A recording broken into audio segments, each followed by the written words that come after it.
to be part of this historic convention on the eve of the nomination of John McCain for President of the United States. And I also want to recognize a former President and First Lady, my father-in-law, President George Bush and Barbara Bush, and my sister-in-law, Dorothy.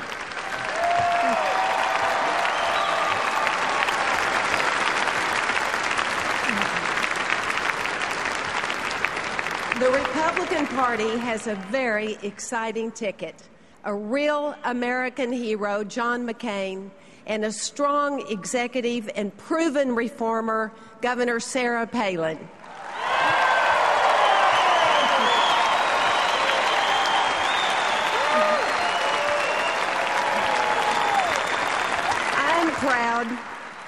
I'm proud that America's first female vice president will be a Republican woman.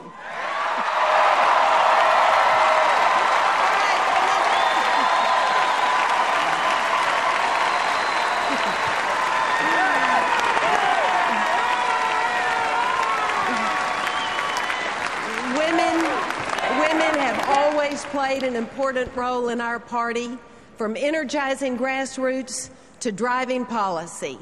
Thank you to the dedicated women in our audience for making the Republican Party so strong.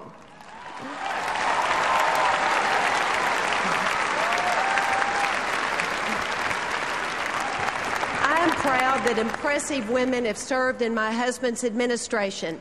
Women like Education Secretary Margaret Spellings, Labor Secretary Elaine Chao, and Secretary of State Condoleezza Rice.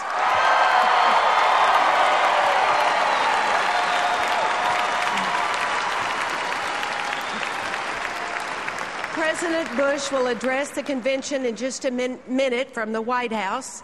Before I introduce him, though, I want to talk to you a little bit about the man I love.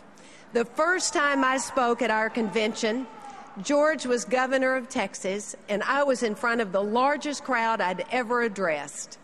That night, I told you about a man of character whose principles would not shift with the winds of politics or polls.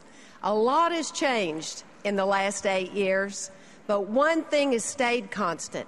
George remains a man of strong values with enduring love for the United States of America.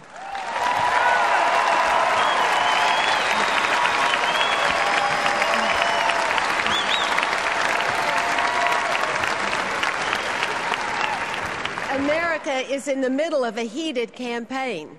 Recently, you've heard a lot of politicians offer a lot of opinions, but you haven't heard very many facts. So I thought I'd share a few with you tonight.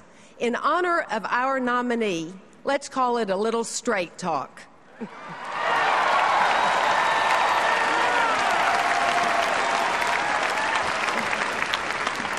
On an issue that's close to my heart, President Bush initiated the most important education reforms in a generation, holding schools accountable and boosting funds for reading instruction.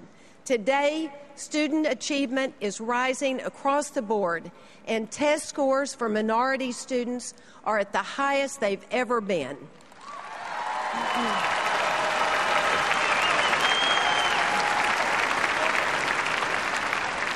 We all know how important it is for America to have judges who respect the Constitution.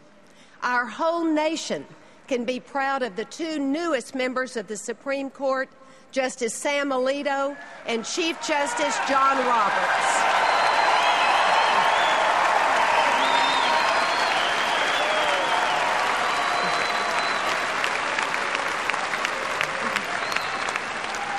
Many in this arena and many across our nation are people of faith, people who have answered the call to love your neighbor. The President has empowered faith-based and community charities to partner with government to help those in need. Engaging these groups is successful policy. One way we know this, across the country, 35 governors from both parties have started faith-based and community initiatives of their own.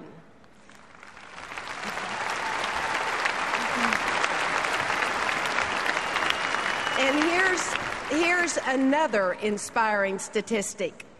When my husband took office, fewer than 50,000 Africans suffering from AIDS were receiving the medicine they needed to survive. Thanks to the President's emergency plan for AIDS relief, that number is now nearly 2 million.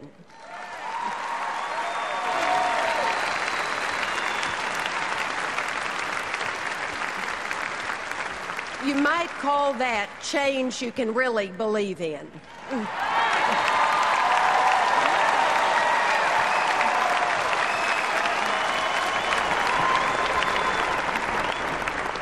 George is using America's influence to lift up lives around the world. Millions of children are protected from malaria by mosquito nets the American people provide. In Afghanistan and Iraq, 50 million people are now living in freedom.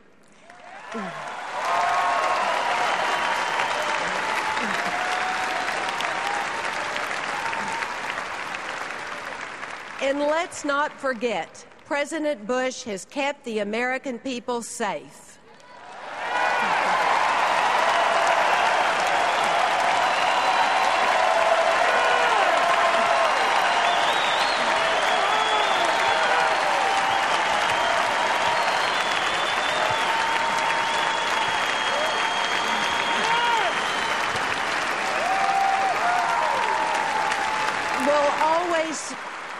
We'll always be grateful to the men and women who volunteer to wear the uniform of the United States, to the military families who know the anxiety of waiting for a loved one to return. America honors your service, and we give you our thanks.